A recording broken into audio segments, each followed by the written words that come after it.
the trigger mechanism was 180 degrees out.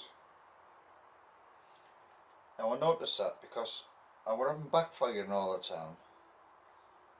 I've just changed it round because we're going to see if it'll start. So I'm going to pull the choke out. I'm going to give it a kick. Put that on. Ignition on. I put the battery on. Big battery on.